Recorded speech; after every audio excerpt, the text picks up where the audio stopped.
क्या हुआ तब जब एक लड़की ने निधिवन में छुपकर भगवान श्री कृष्ण के साक्षात दर्शन करने की कोशिश की। सत्य के आज के इस एपिसोड में मैं आप सभी लोगों के सामने वो सच्ची घटना की सच्ची कहानी लेकर आ गया हूं, जिसके तहत आप सभी लोगों को पता चलेगा कि आखिर क्या हुआ था उस रात, जिस रात एक लड़की ने निधिवन में छुपकर भगवान श्री कृष्ण के दर्शन करने की कोशिश की थी।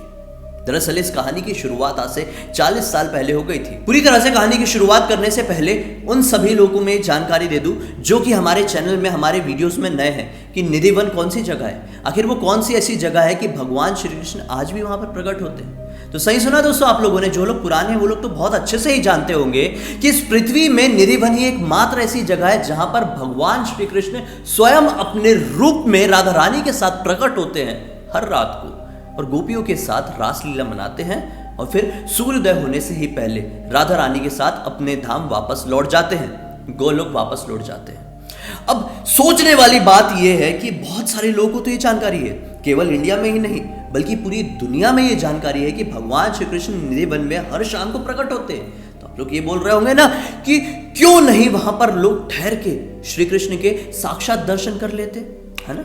रुकिए, इस वीडियो के अंत तक रुकिए, आप बहुत अच्छे से समझ जाएंगे कि आखिर क्यों कोई भी इंसान निधिवन के अंदर शाम को रुककर भगवान श्री कृष्ण के दर्शन करने की कोशिश भी नहीं करता। तो आते हैं वापस उसी कहानी पर। आज से तकरीबन 40 साल पहले मध्य प्रदेश के एक छोटे से गांव के एक आम से परिवार में एक राधा नाम की लड़की का जन्म होता है। दरअसल इस परिवार के जितने भी लोग थे वो भगवान श्री कृष्ण के बहुत बड़े भक्त थे। उनकी काफी सारी आस्था जुड़ी हुई थी भगवान श्री कृष्ण के साथ। जिनका भी जन्म होता था उनके घर में जो भी नए बच्चे आते थे उनका नाम भगवान श्री कृष्ण से रिलेट करते हुए लिखते थे। जैसे किसी का नाम राधा लिख दिए, किसी का नाम रुक्मणी लिख दिए, किसी का नाम कृष्णा लिख दिए, किसी का नाम कान्हा लिख दिए। मतलब इतना ज्यादा प्यार था उन्हें भगवान श्री कृष्ण के लिए। जो भी बच्चे होते थे, बड़े होते थे, बूढ़े होते थे, आपस में केवल श्री कृष्ण की कथाओं के ही चर्चे करते रहते थे। राधा का भी पालन पोषण कुछ इसी तरह से हुआ था, लेकिन राधा की सोच थोड़ी सी अलग थी। राधा को श्री कृष्ण के ऊपर अटूट विश्वास तो था, लेकिन वो इस बात पर विश्वास नहीं कर पाती थी कि आखिर कैसे भगवान स्वयं पृथ्वी में प्रकट होते हैं। उसे बिल्कुल भी यकीन नहीं था। उसके परिवार वालों ने सभी ने यह बताया था कि निधिवन वो सचमुच में ऐसी जगह है जहां पर भगवान श्री कृष्ण आते हैं। और केवल उसने सुना ही नहीं था बल्कि बचपन से बड़े होते तक अपनी आंखों से देखा था।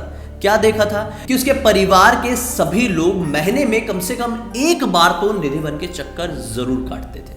भगवान श्री कृष्ण के दर्शन करने के लिए वृंदावन निधिवन जरूर जाते थे।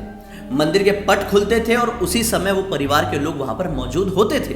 दरअसल ये जो राधा नाम की लड़की थी, ये बचपन से सब कुछ देख रही थी। उसके मन में उत्सुकता ये बढ़ती जा रही थी कि मैं भी श्री कृष्ण को एक बार साक्षात रूप में देखना चाहती हूँ। उसने एक दिन मन में ठान ली कि चाहे जो कुछ भी हो जाए मैं कृष्णा को देख के रहूंगी। अगर सच है तो दिखेंगे ना, नहीं तो ऐसा क्यों लोग बोलते हैं। उसने घर वालों को एक दिन क्या बोली कि मैं अपना एक मेडिकल एग्जाम देने के लिए आगरा जा रही हूँ। अब दरअसल मेडिकल एग्जाम तो एक बहाना था, उसे भगवान श्री कृष्ण के दर्शन पाना था। घर से निकलकर सुबह सुबह पहुंच गई वो वृंदावन के पट खुलते हैं, भगवान श्री कृष्ण के दर्शन करती है और उसके बाद निधिवन में भी जाकर टहलती है। दिन का वक्त था, वो अच्छे से घूमती है और सोचती है कि आसपास में एक छोटा सा लॉज ले लेती हूँ और वहां पर अपना सामान रख देती हूँ। वो अपना सामान रख देती है। घर वालों को तो लग रहा था कि हमारी बेटी कहीं एग्जाम देने के लिए आगरा गई हुई है, लेकिन बेटी तो यहाँ वृंदावन में भगवान श्री कृष्ण के दर्शन के लिए भटक रही थी। अब जैसे तैसे करके शाम का वक्त होता है और शाम का वक्त यानी लगभग 4:30 बजे के आसपास से ही उस मंदिर के पास जाकर भटकने लगती है। और अब जैसे ही 4:45 के आसपास का टाइम होता है वो निधिवन के अंदर प्रवेश कर जाती है। वो टहलने ही लगती है और टहलते टहलते और वक्त बीत जाता है और फिर ये पाती है कि निधिवन के अंदर जितने भी जीव जंतु थे वो अपने आप निधिवन को खाली करना शुरू कर दिए। दरअसल थोड़ी देर पहले तक निधिवन के अंदर काफी सारे बंदर थे, बिल्लियां भी थी, पक्षी थे, छोटे छोटे रेंगने वाले कीड़े भी थे। लेकिन जैसे जैसे शाम ढलती जा रही थी वैसे वैसे सारे बंदर निधिवन के अंदर से बाहर की तरफ भागते जा रहे थे। ऐसा लग रहा था जैसे उन्हें कोई सचमुच में भगा रहा है। केवल बंदर ही नहीं, वो पक्षियों को भी डाल के ऊपर से भागता हुआ देख रही थी। वो ये भी पा रही थी कि जमीन में जितने भी जीव जंतु है वो भागकर जमीन के अंदर छिपने की कोशिश कर रहे हैं। वो हर एक चीज को बारीकी से नोटिस कर रही थी, क्योंकि उसके घर वालों ने उसे बताया था कि शाम के वक्त होने से पहले, सूर्यास्त होने से पहले एक एक जीव जंतु निधिवन को त्याग देता है, निधिवन को पूरी तरह से छोड़ देता है। अब उसके मन में और भी ज्यादा उत्सुकता आ गई। उसने सोची कि मैं यहीं कहीं पर छुप जाती हूँ। दरअसल निधिवन का एक नियम है, वहां के पुजारी निधिवन का दरवाजा बंद करने से पहले पूरी तरह से संतुष्टि कर लेते हैं कि कहीं कोई इंसान, कोई भगवान श्री कृष्ण का दर्शनार्थी छिप कर निधिवन में तो नहीं बैठ गया है, और अगर बैठ गया होगा तो उसका खामियाजा खुद उस भक्त को ही भुगतना होगा। इसलिए पुजारी पूरी अच्छी तरह से तहकीकात करते हैं और उसके बाद ही निधिवन के दरवाजे बंद करते हैं। अब इससे ये राधा नाम की लड़की को इस बात की जानकारी थी, इसीलिए वो एक पेड़ का सहारा लेकर वहां पर छुप जाती है और कोशिश करने लगती है कि पुजारी आए और देख वेख के निकल जाए, और फिर मैं पूरी रात यहाँ पर ठहरूंगी, और फिर जब रात में भगवान श्री कृष्ण राधा रानी के साथ, गोपियों के साथ यहाँ पर प्रकट होंगे तो मैं उनके साक्षात दर्शन कर पाऊंगी, और अगर नहीं भी हुए तो इस बात की सच्ची जानकारी तो मुझे मिल ही जाएगी। क्या होता है, लड़की वहां पर ठहर जाती है। थोड़ी देर बाद मंदिर के दो पुजारी जांच करने के लिए निधिवन के अंदर घुसते हैं कि कहीं कोई ठहर तो नहीं गया है। काफी अच्छी तरह से जांच करते हैं और फिर वापस बाहर की तरफ लौटने लगते हैं कि अचानक से राधा के पैरों से एक लकड़ी की आवाज हो जाती है। तुरंत ही पलट कर देखते तो ये पाते हैं कि राधा तो सचमुच में एक पेड़ के पीछे छुपी हुई है। भागते हुए दोनों राधा की तरफ जाते हैं और कहने लगते हैं कि चलो यहां से बाहर, तुम यहां पर क्यों ठहरी हुई हो।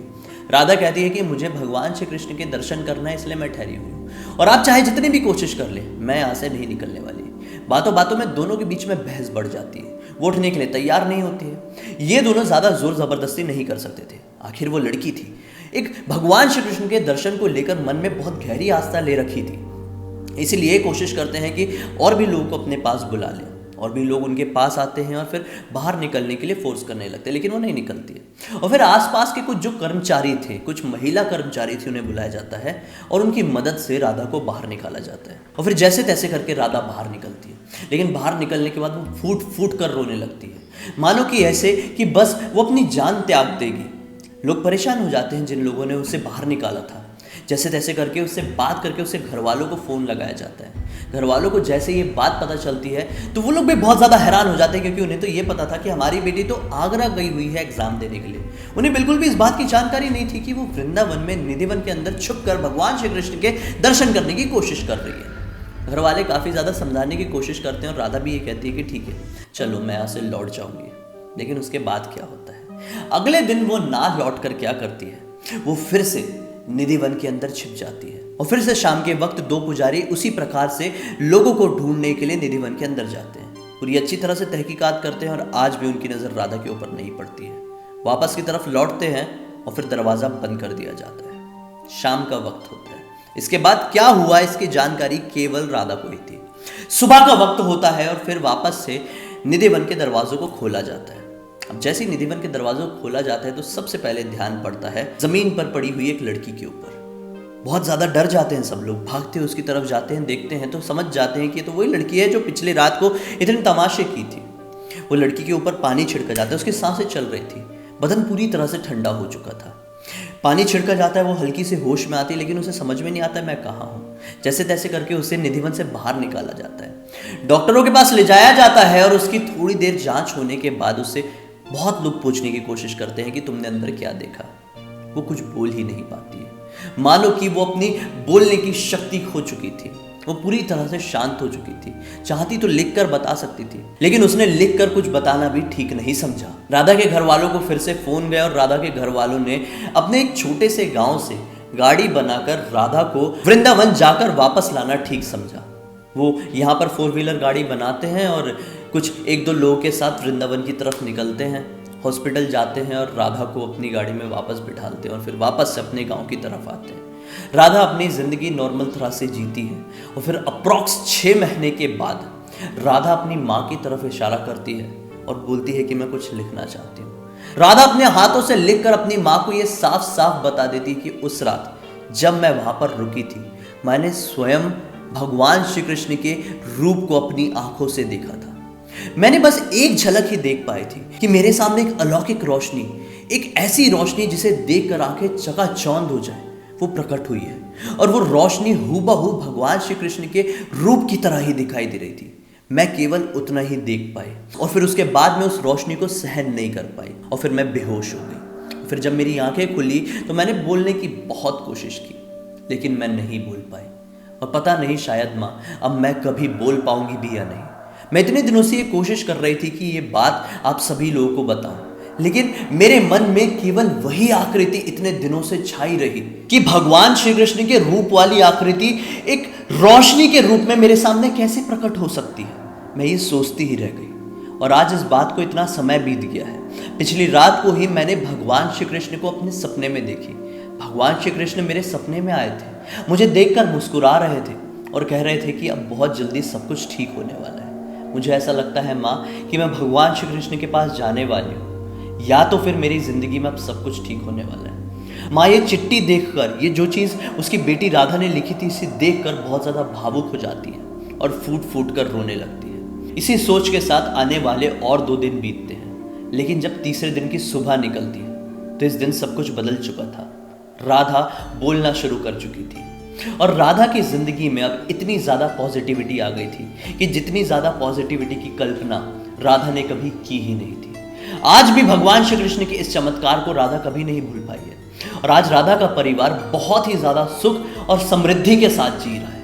भगवान श्री कृष्ण के ऊपर उनका अटूट प्यार और भी ज्यादा बढ़ गया है। दोस्तों मुझे यकीन है कि आपको मेरी आज दी हुई जानकारी और कहानी अच्छी लगी होगी, जो कि बिल्कुल सत्य घटना से जुड़ी हुई थी।